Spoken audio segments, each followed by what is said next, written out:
Buenas noches, hermanos. Nuevamente estamos con ustedes para meditar un poco en la palabra del Señor en estos tiempos en que estamos viendo la mano del Señor. Y pues quería también agradecer al Señor por la oportunidad que nos dio de podernos ver, aunque sea en la distancia, a través de estas plataformas digitales, con parte de la iglesia. Para nosotros fue una gran bendición poder haber compartido con ustedes, oírlos, escucharlos, de que están bien, de que el Señor los ha guardado. En esta noche, la meditación de hoy es acerca de nuestra identidad como cristianos. ¿Qué concepto tenemos nosotros como cristianos en cuanto a nuestra relación con Dios? La Biblia menciona varios conceptos. Les voy a mencionar por lo menos 5, pero quiero hacer hincapié en uno. En primer lugar, nosotros somos hijos de Dios, somos hijos del Rey. Dice la palabra en Juan capítulo 1, en el Evangelio de Juan: mas a todos los que le recibieron, a los que creen en su nombre, les dio potestad de ser hechos hijos de Dios. Salmo 23 nos da a nosotros también una identidad como ovejas. Él es nuestro pastor. Salmo 100, versículo 3 dice: pueblo suyo somos y ovejas de su prado.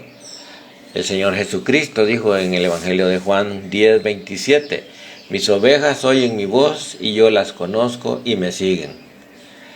Somos siervos también, Efesios 6, 6, no sirviendo al ojo como los que quieren agradar a los hombres, sino como siervos de Cristo.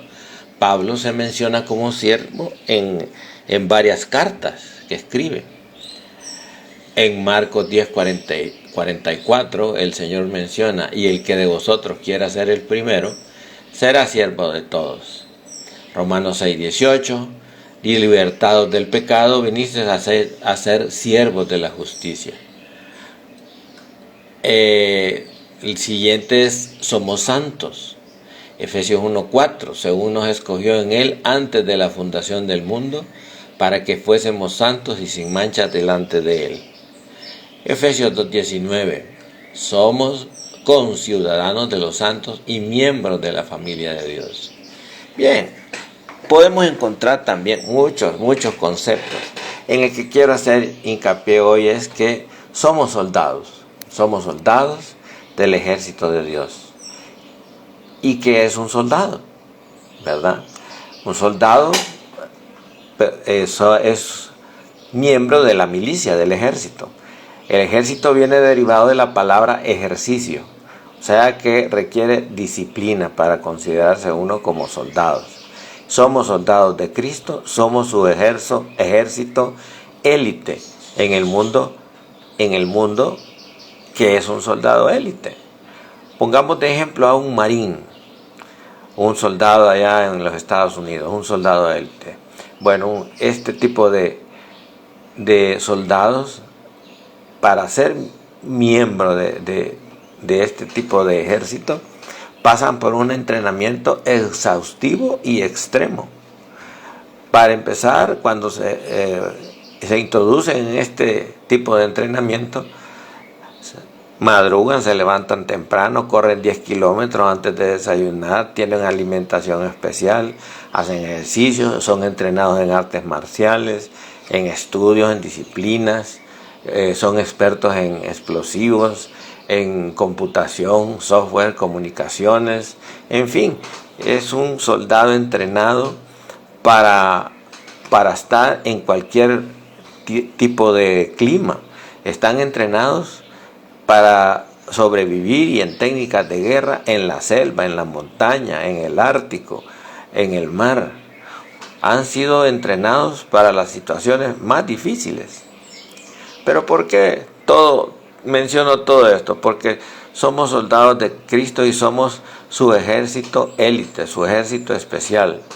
Dice en 2 Timoteo 3, tú pues sufre penalidades como buen soldado de Jesucristo. Según de Timoteo 4, ninguno que milita se enreda en los negocios de la vida, a fin de agradar a aquel que lo tomó por soldado.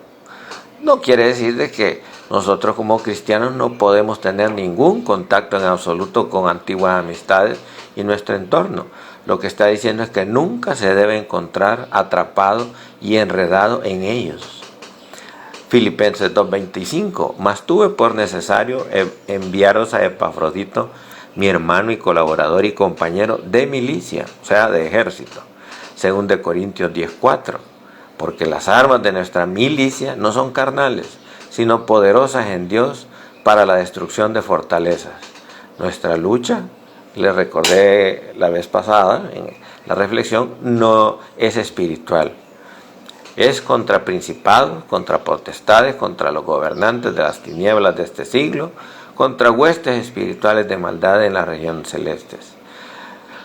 Recuerden que Pablo vivió 2 años preso y parte de esos 2 años vivió encadenado y era custodiado por parte de la guardia del César, o sea, del ejército élite, y estaba permanentemente vigilado, otro tiempo encadenado, bajo custodia militar. Por eso, en la carta de Efesios, que fue la primera que escribió desde la prisión, describe la lucha que tenemos y describe la armadura de Dios. De tanto ver al soldado, al que estaba encadenado, o a los que lo cuidaban, el apóstol Pablo empezó a comparar las armas, el uniforme del soldado romano con el uniforme de nosotros como soldados de Jesucristo. Y aquí es donde viene en la carta de Efesios, en el capítulo 6, describe la armadura de Dios. Dice en primer lugar, la verdad, dice, ceñidos vuestros lomos con el cinturón de la verdad. Recuerden, los lomos no se refiere a la espalda, sino que los lomos en el idioma griego se refiere a la pelvis, o sea, a la cintura. O sea, el cinturón, ¿qué tenía de importancia el cinturón? Ahí se depositaba la espada y también tenían una daga y también el cinturón tenía ciertos flecos de cuero que estaban también reforzados con láminas de metal que cubrían su pubis y el abdomen bajo contra cualquier daño que pudieran hacer. Aquí se refiere Pablo a la calidad personal de integridad, sinceridad y honestidad. La palabra en griego es aletheia. No se refiere a la palabra del Señor, sino que al carácter, a la sinceridad y a la veracidad de la persona. O sea, para ponerse este cinturón, uno debe de tener el carácter de Cristo. En segundo lugar, dice, protegidos por la coraza de justicia. Aquí esta palabra de coraza, en el idioma griego, es tórax. Esa es la palabra. O sea, les cubría desde el pecho hasta el abdomen y la espalda. Dice en otro versículo, dice el apóstol Pablo, que nos pongamos el ropaje de la nueva naturaleza creada a la imagen de Dios en verdadera justicia y santidad. Esa es la coraza de la justicia. Otro versículo dice, vivan como hijos de luz. El fruto de la luz consiste en toda bondad, justicia y verdad. Pablo exhorta al creyente a una vida de rectitud y obediencia. A eso se refiere, a la coraza de justicia, ¿verdad? La otra pieza de la armadura es calzados con la disposición de proclamar el evangelio de la paz. ¿Qué era este calzado? Bueno, en el ejército romano era una media bota de cuero que cubría el tobillo y la pierna amarrada hasta arriba con suelas reforzadas, y en ocasiones iba con pequeñas púas, pequeños clavitos en la suela para un mejor agarre y poder transitar largas jornadas y en caminos difíciles. Dice Pablo en Romanos 1:5, así que en cuanto a mí 1:15. En cuanto a mí, pronto estoy para anunciarles el Evangelio también a ustedes que están en Roma. Aquí lo que nos dice este versículo es la actitud y la disposición que tenemos nosotros para anunciar el Evangelio del Señor. La otra pieza de la armadura dice, y sobre todo, ármense con el escudo de la fe, con que podrán apagar todos los dardos de fuego del maligno. Sobre todo, en todo y con todo. El escudo romano, los dardos de fuego. Los dardos de fuego son las tentaciones que nos pueden apartar de nuestra lucha. Otros son desánimo, depresión, ansiedad, preocupación, orgullo, soberbia, prepotencia, todo aquello que nos pueda apartar del caminar con el Señor, ¿verdad? El escudo de la fe, pero la fe es depender de Dios, es la confianza que tenemos en el Señor, no apartar la vista de Él, como decía el pastor Galán en el sermón del domingo. Mientras Pedro tenía los ojos puestos en Jesús, él iba caminando sobre las aguas, pero cuando se fijó en su entorno se comenzó a hundir. Igual nos podría pasar a nosotros cuando nos fijamos en nuestro entorno, en las crisis, por ejemplo en la que estamos pasando hoy. Es fácil de que nos deprimamos, que nos desanimemos, que nos pongamos ansiosos. Por eso es que dice en Hebreos, puestos los ojos en Jesús, el autor y consumador de la fe. La otra pieza es, tomen también el casco de la salvación.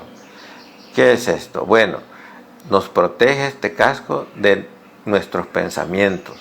Nos da a nosotros la seguridad del perdón y de que somos hijos de Dios. En la mente puede ganarse la batalla o puede perderse. Todo esto, la seguridad que tenemos en el Señor nos da firmeza, estabilidad y confianza en el Señor. La palabra de Dios es la otra pieza de la armadura, la espada del Espíritu, que es la palabra de Dios. Aquí en el idioma original es la palabra rema, o sea, es la palabra hablada. En la Biblia los mencionan como dichos, mandamientos, estatutos, ordenanzas de Dios. El Espíritu es el que inspiró la palabra de Dios y también es el que nos guía a toda verdad y nos recuerda también la palabra. Por eso es que dice el texto bíblico, la espada del Espíritu. Y en último lugar es la oración. Como dice el texto 6:18 de Efesios, orando en todo tiempo en el Espíritu, con toda oración y ruego, vigilando con toda perseverancia y ruego por todos los santos. Y también oren por mí, para que al abrir la boca me sean conferidas palabras para dar a conocer con confianza el misterio del Evangelio, por el cual soy embajador en cadenas, a fin de que por ello yo hable con valentía como debo hablar. En fin, ¿qué es ser un soldado del Señor? Miren, el soldado debe estar dispuesto a morir por su Señor, amar a Dios con todo su corazón. Es equipado por Dios con los dones y talentos. Es entrenado por el Espíritu Santo. Pone orden y disciplina en su vida conforme va madurando. Está fortalecido por la palabra de Dios. Está armado siempre. Es obediente y respetuoso. Como soldados, hemos de estar dispuestos a sufrir por Él y valientes para conquistar las promesas que Dios nos ha hecho. Está alerta. Es fiel. Todo buen soldado del Señor también conoce a su enemigo. Nos preparamos para en ocasiones sufrir penalidades. Utilizamos toda la armadura que Dios nos ha proporcionado. Y otra cosa importante, mantenemos nuestra mirada en la victoria, porque la batalla ya fue ganada por nuestro Señor. Y también hay otro elemento principal. Hay otro elemento principal también. En el ejército élite secular hay un dicho clave: nadie se queda atrás. Esto quiere decir de que el soldado en la guerra va a hacer todo lo posible por no dejar abandonado a su compañero. Y eso en la Biblia también está. En Gálatas 6 dice: hermanos, si alguno fuere sorprendido en alguna falta, vosotros que sois espirituales, restauradle con espíritu de mansedumbre, considerándote a ti mismo, no sea que tú también seas tentado. Sobrellevad los unos las cargas de los otros y cumplid así la ley de Cristo. Esto quiere decir, hermanos, que al soldado caído, ya sea en pecado, en desánimo, en tristeza, en ansiedad, pues nosotros tenemos el mismo dicho: no lo dejamos abandonado. Nosotros que estamos equipados con la armadura del Señor, tenemos la obligación de animarlo, de restaurarlo. ¿Para qué? Pues para que siga luchando en esta batalla, como ya les dije, que ya fue ganada. En fin, la reflexión es de que estamos en pie de guerra, hermanos. Y esta guerra no se termina hasta que el Señor venga o hasta que nosotros vamos a su presencia. El ánimo es a que nos pongamos cada día la armadura del Señor y salgamos, no salgamos de la cuarentena, pero sí salgamos espiritualmente a luchar esta batalla. Desde nuestro centro de cuarentena, nuestras armas, recuerden, son espirituales, ¿verdad? Y ahora la espada del Espíritu, ¿verdad? La oración, el yelmo de la salvación, el escudo de la fe, nuestro calzado para anunciar el Evangelio, la coraza de justicia y nuestro cinturón de la verdad. Cada día, hermanos, tenemos que recordar esto y de que no estamos solos. Nuestro Señor va adelante y Él ha prometido que nunca nos va a dejar, nunca nos va a desamparar. Salmo 23 dice que aunque andemos en valle de sombra de muerte, no vamos a temer mal alguno, porque Él va a estar con nosotros. Y cuando nos desanimemos, recordemos que su vara y su cayado nos van a infundir aliento. Inclinemos nuestros rostros, hermanos, y oremos. Señor mi Dios, gracias te damos por esta reflexión, Señor. Te pedimos que nos ayudes a ponernos la armadura tuya, Señor, que has puesto a nuestra disposición para que peleemos la buena batalla y podamos decir al final, Señor: he peleado la buena batalla, he guardado la fe. Gracias te damos, Señor. Ayúdanos. Sabemos que tu Santo Espíritu está en nuestros corazones, también que ora por nosotros cuando nosotros no podemos, y te pedimos, Padre, que nos animes, nos des la fortaleza necesaria para salir adelante, no solo en este periodo de crisis, sino que hasta que tú vengas o hasta que nos llames a tu presencia, Padre. En Cristo Jesús. Amén. Hermanos, que tengan una buena semana. Bendiciones.